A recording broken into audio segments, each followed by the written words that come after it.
अब हम देखते हैं दोनों लीडर फैंग के पीछे हाथ धो के पड़ चुके थे और फैंग के ऊपर एक के बाद एक अटैक करते हुए घायल कर देते हैं। फैंग दूर जाकर गिरने लगता है। ये देखकर लीडर खुश होते हुए कहता है, मुझे अब इसका ऑरा फील नहीं हो रहा, लगता है अब वो मारा गया। दोनों लीडर चैन की सांस लेते हैं कि फाइनली अब वो मारा गया। दूसरी तरफ सॉन्ग बाकी के बंदों से निपटते हुए मोटे को अपने खानदान का अल्टीमेट मूव यूज करने को बोलता है। ये सुनकर मोटा फैंग को याद करते हुए कहता है, मुझे पता है तुम नहीं मरे हो, इसीलिए मैं अपना अल्टीमेट मूव यूज कर रहा हूँ। इससे मैं मारा भी जा सकता हूँ, मगर मैं तुम्हारे ऊपर बिलीव कर रहा हूँ। ये कहकर वो अपने अल्टीमेट मूव का यूज कर देता है और काफी ज्यादा घायल हो जाता है। तभी पीछे से फैंग आ जाता है और दोनों लीडर के ऊपर हमला करते हुए कहता है, कितने मूर्ख हो तुम दोनों कि तुम मेरे नाटक को सच समझ बैठे। उसके बाद वो दोनों लीडर भाग जाते हैं। ये देखकर फैंग कहता है, मुझे लगा ये दोनों मेरा सामना करेंगे, मगर यहाँ तो कुछ और ही हो रहा है। चलो अब जाकर हम वोंग की हेल्प करते हैं। फिर मोटा और फैंग जाने लगते हैं वोंग की हेल्प करने के लिए।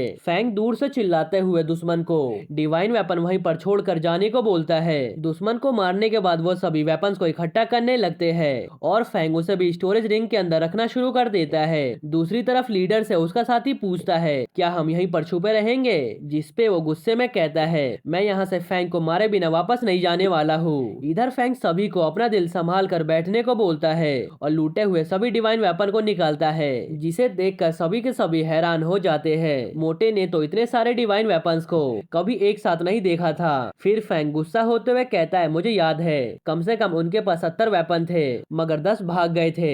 इस हिसाब से हमारे पास 60 वेपन होने चाहिए, मगर यहाँ पर तो सिर्फ 56 डिवाइन वेपन है। उसके बाद फैंग एक बूट को उठाते हुए मोटे को मार देता है और कहता है, मुझे याद है मैंने तुम्हारे से पिछली बार बूट लिया था, इसीलिए अब यह बूट तुम्हारा हुआ। ये देखकर मोटा काफी इमोशनल होते हुए उसे मना करने लगता है, मगर फैंग नहीं मानता और उसे बूट्स दे देता है। फिर फैंग बाकी के बचे हुए वेपन्स के पैसों को कलेक्ट करके बांटने लगता है। इससे मोटे को पता चल जाता है उसके हिस्से में सिर्फ ये बूट्स आए हैं। तब फैंग उसे बताने लगता है वो सभी बहुत ही गरीब है। फिर फैंग बाकियों को उनका हिस्सा बांटने लगता है। या तो ये जानकर बहुत ही शॉक्ड होता है कि इस बार उसे इतना ज्यादा प्रॉफिट हो रहा है। अब वो समझ जाता है कि आखिर फैंग रैंक 9 वालों से ज्यादा अमीर क्यों है। फिर फैंग सभी को हील होने को कहता है ताकि वो सभी फिर से जाकर लूट सके। ये सुनकर सभी खुश होते हुए हाँ में जवाब देते हैं। दूसरी तरफ हम मॉन्स्टर क्लैन के बंदों को देखते हैं, जिन्हें जैसे ही पता चलता है उनके मेंबर्स अचानक से मारे गए। ये जानकर वो बहुत ज्यादा गुस्सा हो जाता है और अपने साथी पर अपने गुस्से को निकालना शुरू कर देता है।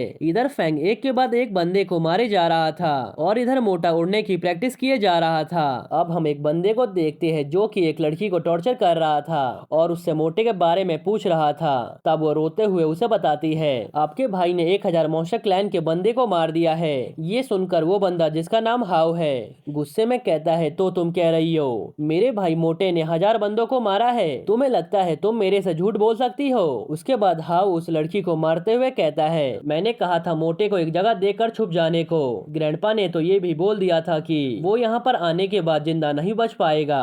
अब हम देखते हैं एक बंदा हाउ को छुप कर देखे जा रहा था और गुस्से में उसे मारने का प्लान भी बना रहा था। इधर मोटे को बार बार छींक आ रहा था। उसे ऐसा लग रहा था जैसे कोई तो उसे याद कर रहा है। अब हम फैंग को देखते हैं जो कंसंट्रेट कर रहा था। तभी मोटा उससे आकर पूछने लगता है वो क्या कर रहा है। तब वो उसे बताने लगता है वो ध्यान लगा रहा है ताकि वो अपने मेंटेलिटी को बचा सके। और मनी मन सोचता है, मैं यहाँ पर इसलिए बैठा हूँ क्योंकि मेरा सिस्टम किसी भी पल अपग्रेड हो सकता है और मैं देखना चाहता हूँ इस बार कौन सा न्यू फंक्शन आएगा।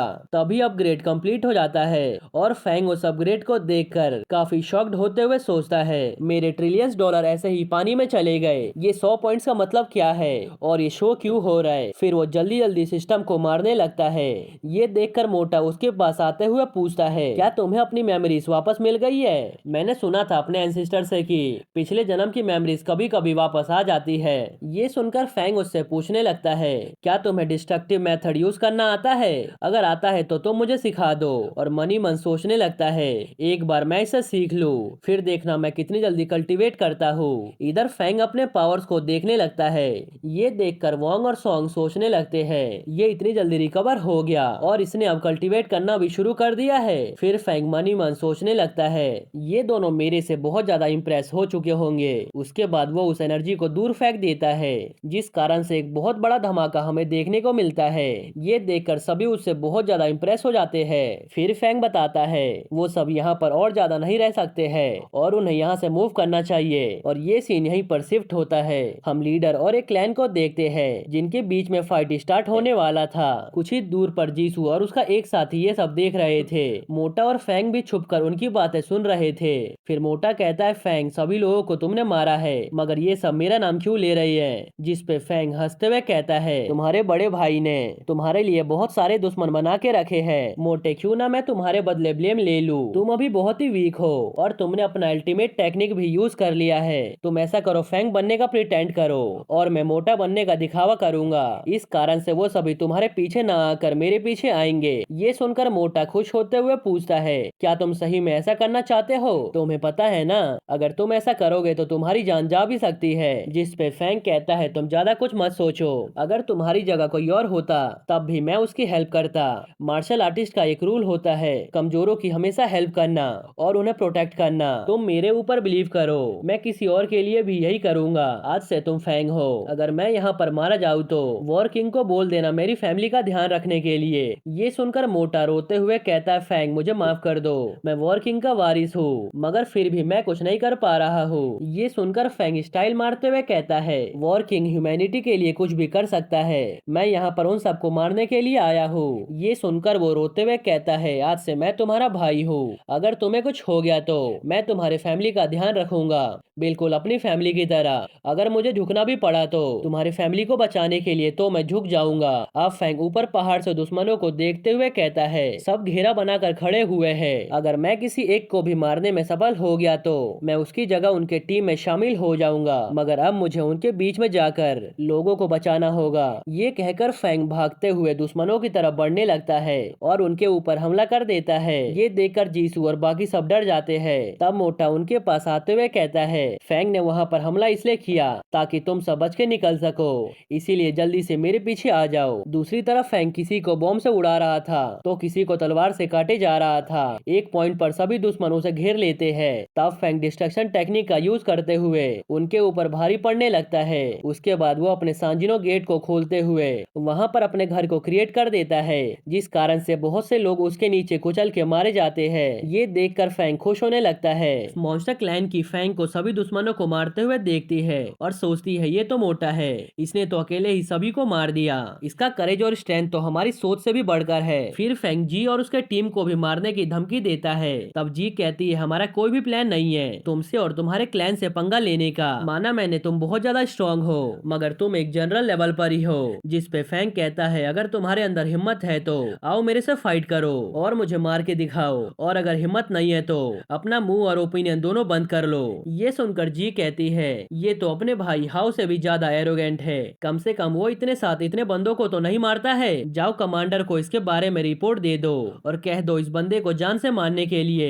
इधर हाउ जब आगे बढ़ रहा था तब वो देखता है मॉन्स्टर क्लैन के बंदे डर से भाग रहे थे और उसका भाई का नाम लेते हुए कह रहे थे, वो तो बहुत ही खतरनाक है, हमें अपनी जान बचाकर भागना चाहिए। ये सुनकर हाउ सोचता है, मेरा भाई इतना पावरफुल कब से बन गया, वो तो एक भीगी बिल्ली हुआ करता था, अभी इसे पता नहीं है कि फैंग इसके भाई के रूप में घूम रहा है और हर किसी के दिल में डर पैदा कर रहा है। फिर हाउ एक बंदे का हाथ पकड़ लेता है और उससे पूछता है, तुम मेरे से इतना डर क्यों रहे हो? क्या मैं इतना डरावना हूँ कि तुमने अपने ऑर्गन्स को खुद ही डैमेज कर लिया? अब तुम मेरे एक क्वेश्चन का जवाब दो। लेकिन वो सब पैनिक करते हुए कहने लगते हैं, ये तो मोटे का भाई है, इसका भाई तो बहुत ही खतरनाक है। ये सुनकर हाउ गुस्से में कहता है, क्या तुम सब मुझे नीचे दिखाने का ट्राई कर रहे हो? मैं तुम सबको जान से मार दूंगा।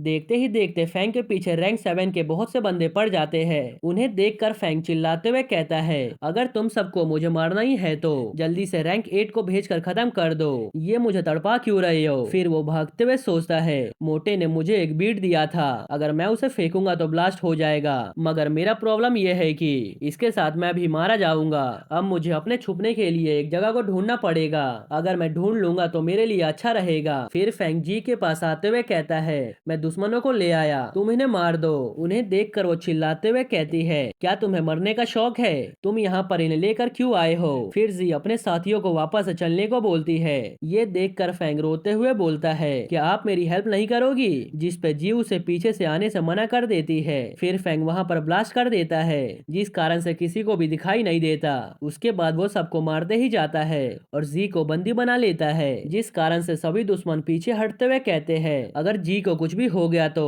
राजा हमें नहीं छोड़ेंगे, जल्दी से इस लड़के से पीछे हट जाओ। उसके बाद फैंग जी को छोड़ते हुए कहता है, तुम मेरे ऊपर गुस्सा मत करना, तुमने ही मेरा साथ नहीं दिया था और याद रखना हम दोनों अभी भी एक अच्छे दोस्त है। ये सुनकर जी गुस्से में उसे वहाँ से दफा होने को बोलती है। फैंग वहाँ से जाते हुए कहता है, यहाँ की लड़कियां तो बहुत ही घमंडी है, आखिर इससे शादी करने की हिम्मत कौन ही करेगा। अब सीन शिफ्ट होता है और हम मिनिस्टर और एक बंदे को बात करते हुए देखते हैं। ये बंदा स्टार सिटी से है और रैंक 9 पर है। इसका नाम टीओ है। वो शॉक्ड होते हुए पूछता है, मोटा इतने बंदों को कैसे मार सकता है? वो तो बहुत ही स्लो हुआ करता था, मगर मुझे खुशी है कि वो दुश्मनों को खत्म कर रहा है। तब मिनिस्टर खुश होते हुए कहते हैं, सही कहा, और मनी मन सोचते हैं ये काम मोटे का नहीं है बल्कि फैंग का है और वो इन दुश्मनों को ठिकाने लगाकर बहुत ही अच्छा काम कर रहा है। दूसरी तरफ हम फैंग को देखते हैं जिसे जी के बंदे घेर चुके थे। तब फैंग चिल्लाते हुए पूछता है, तुम सब मेरे पीछे क्यों पड़े हो? अब तो मेरी जान को बख्श दो। तभी फैंग को किसी की आवाज आती है। जब वो ध्यान से सुनता है तब उसे पता चलता है ये तो यांग फैमिली का ग्रैंडसन है, जो यहाँ तक उसे मारने के लिए पहुंच चुका है। वो जैसे ही बाहर आता है वैसे ही फैंग वहाँ से गायब हो जाता है। जब जी देखती है ये तो यांग फैमिली से बिलोंग करता है, तब वो सभी उसके ऊपर एक के बाद एक अटैक कर देते हैं, जिस कारण से उसकी डेथ वहीं पर हो जाती है। वो आखिर दम तक फैंग को मारने के बारे में सोच रहा था। ये देखकर वो लोग सोचते हैं, आखिर ये फैंग कौन है? वैसे भी हमें क्या, चलो जाकर उस मोटे को ढूंढते हैं। इधर फैंग स्माइल करते हुए कहता है, मेरा दुश्मनों को पता नहीं है कि जिस इंसान को उसने मारा है वो भी मेरा दुश्मन था। ये लोग तो मेरे रास्ते के कांटे को साफ करते जा रहे हैं। अगर याओ और बाकियों को पता चला कि ये सब मैं कर रहा हूँ, फिर वो सब क्या सोचेंगे। अब हम देखते हैं दुश्मन के बहुत सारे बंदे घायल हो चुके हैं या फिर मारे जा चुके हैं। ये देखकर मिनिस्टर ब्लू से कहते हैं, तुम्हें अपना बेटी याद तो है ना? दूसरी तरफ फैंग अभी भी उस लीडर के पीछे पड़ा हुआ था और वो बंदा अपनी जान बचाकर इधर उधर भाग रहा था। तभी हम हाव को देखते हैं जो काफी घायल हो चुका था और उसी तरफ बढ़ रहा था। उस तरफ जी भी आ जाती है और फैंग और उसकी लड़ाई होना शुरू हो जाता है। जब हाव देखता है जी फैंग को मोटा बोल रही है, तब वो सोचता है ये मेरा भाई कब से इतना पतला हो गया है और उसके पास इतना सारा स्ट्रेंथ कहाँ से आ गया। तभी फैंग उसका हाथ पकड़ते हुए कहता है, बड़े भाई भागो यहाँ से, मैं बाद में आपको सब कुछ समझा दूंगा। आगे जाकर हाव फैंग के गर्दन पर तलवार रखते हुए पूछता है, ओए झूठे, ये बता तूने मेरे भाई के साथ क्या किया है? अगर मुझे मेरा मोटा भाई नहीं दिखा तो मैं तेरी गर्दन को काट दूंगा और तू मेरे इस लाइमलाइट को भी चुराने का ट्राई नहीं करेगा। तब फैंग कहता है, मोटे ने कहा था उसका भाई एक परवर्ट है, मगर मैंने उसकी बात नहीं मानी, मगर अब मुझे उसकी बातों पर बिलीव हो रहा है। अब हम हाव को उसके भाई के पास देखते हैं, जहाँ वो सभी बातों को जानकर फैंग्स को थैंक्स बोलता है इसकी जान बचाने के लिए। तब फैंग कहता है, मैं नहीं चाहता कि आपको कोई डरपोक समझे, इसीलिए हमें मिलकर दुश्मनों को खत्म कर देना चाहिए ताकि वो सब हमारे से पंगा लेने के बारे में भी ना सोचे। जी के जो फादर है वो मॉन्स्टर लाइफ के राजा है और उसके ग्रैंडफादर भी बहुत ही ताकतवर है, उनके पास बहुत सारा किंगडम है, अगर हम उसे मार देंगे तो। ये सुनकर हाउ उसे बताता है वो ऐसा है किसी को भी नहीं मार सकता, जिस पे फैंग बोलता है, हाँ पता है, और मेरा इरादा भी नहीं है उसे मारने का, मैं तो बस उन्हें डराना चाहता हूँ और इस बार मैं किसी को भी मारूंगा तो अपनी असली पहचान बता दूंगा। मैंने इस बार बहुत से लोगों को मारा है, इसीलिए वो सब मेरे पीछे पड़ेंगे और सभी के सभी मोटे को मारना चाहते हैं और उन्हें लगता है मोटा भी मैं ही हूँ। इस तरह से अब मोटे का लाइफ सेफ है और मेरी लाइफ दाव पे लग गई है। मैंने जो भी किया है उसके लिए मैं जिम्मेदार हूँ और मोटे तुम्हें यहाँ पर रहकर अपनी स्ट्रेंथ पर काम करना चाहिए, मैं तुम्हें हमेशा तो नहीं बचा सकता हूँ। ये सुनकर मोटा रोने लगता है और हाउ सोचता है मुझे लगा ये मेरी फैमिली का नाम यूज कर रहा है ताकि इसे प्रॉफिट हो सके, मगर यहाँ पर तो कुछ और ही चल रहा है। फिर वो बोलता है, मैंने अपने लाइफ में बहुत से क्रेजी लोगों को देखा है मगर तुम्हारे इतना नहीं। जिस पे फैंग कहता है, तुम भी बहुत ही इंटरेस्टिंग हो, चलो अब प्लान के बारे में डिस्कस कर लेते हैं। दूसरी तरफ जी और उसके साथी फैंग के बाहर आने का वेट कर रहे थे ताकि वो उसे मार सके। तभी फैंग उनके ऊपर अटैक करते हुए अपना असली नाम बोलता है। ये सुनकर जी हैरान होते हुए पूछती है, क्या इसका नाम फैंग है? मुझे मुझे तो लगा था ये मोटा है। फिर फैंग अपने पावरफुल अटैक का यूज करके सभी को मारने लगता है। ये देखकर दुश्मन शील्ड का यूज करते हुए बचने का ट्राई करते हैं, लेकिन इसका कोई भी फायदा नहीं होता और लास्ट में वो सभी भी मारे जाते हैं। सब खत्म होने के बाद हाओ कहता है, तुम्हें मेरे ऊपर बिलीव करने की जरूरत नहीं है। अगर मैं अपना डैगर नहीं निकालता तो तुम्हारा क्या होता, तुम तो मारे जाते ना। दूसरी तरफ हम जी को देखते हैं जो लीडर के पास हेल्प मांगने आती है ताकि वो फैंग को मार सके। ये सुनकर फैंग चिल्लाते हुए कहता है, ये तुमसे घुटने पर बैठकर हेल्प मांगने आई है। ये सुनकर जी शर्माने लगती है और लीडर कहता है, इस बार तुम मेरे पास आई हो ना कि मैं। अगर तुम मेरे साथ कोऑपरेट करोगी तो ठीक है, अब तुम देखते जाओ मैं दुश्मनों को कैसे जाल में फंसाता हूँ। फिर वो चिल्लाते हुए कहता है, फैंग और मोटे, क्या तुम दोनों डर गए जो मेरे सामने नहीं आ रहे हो? अगर तुम्हारे पास औकात है तो यहाँ पर आ जाओ और हमसे फाइट करो। ये सुनकर फैंग गुस्से में कहता है, इसकी औकात नहीं है हमें मारने की और ये इतना ज्यादा उछल रहा है। फिर फैंग उसे एक बॉल दिखाते हुए कहता है, मुझे ये मोटे ने दिया था, हम इसका यूज कर सकते हैं इन सभी को मारने के लिए। जिस पे हाउ उसे बताता है, अगर तुम यूज करोगे तो इसका इफेक्ट बहुत दूर तक रहेगा और तुम्हें भागने का मौका भी नहीं मिलेगा, जिस कारण से तुम भी मारे जाओगे। जिस पे फैंग पूछता है, अगर हम इसे वेपन की तरफ फेंक दे और हमारे दुश्मन खुद इसे ब्लास्ट कर दे तो? उसकी ये बात सुनकर हाउ पूछता है, तुम्हें लगता है ऐसा कुछ हो भी सकता है? इधर लीडर और बाकी सब फैंग को बाहर लाने के लिए चिल्लाए जा रहे थे। दूसरी तरफ फैंग उनके ऊपर मिट्टी और पत्थर की बारिश कर देता है। फिर वो उस बॉल को एक पेपर में लपेटते हुए उस पर मिट्टी चढ़ा देता है और उस बॉल को फेंक देता है। ये देखकर दुश्मन अपने एरो से उस मिट्टी और पत्थर को काटने के लिए तैयार बैठे थे। तभी अचानक से वहां पर एक बड़ा सा ब्लास्ट होता है और इसी के साथ ये एपिसोड यहीं पर खत्म होता है। अगर आपको यह एपिसोड थोड़ा सा भी पसंद आया हो तो प्लीज वीडियो को लाइक कर देना और अभी तक आपने सब्सक्राइब नहीं किया तो प्लीज कर लेना। ओके, तो मिलते हैं नेक्स्ट एपिसोड में।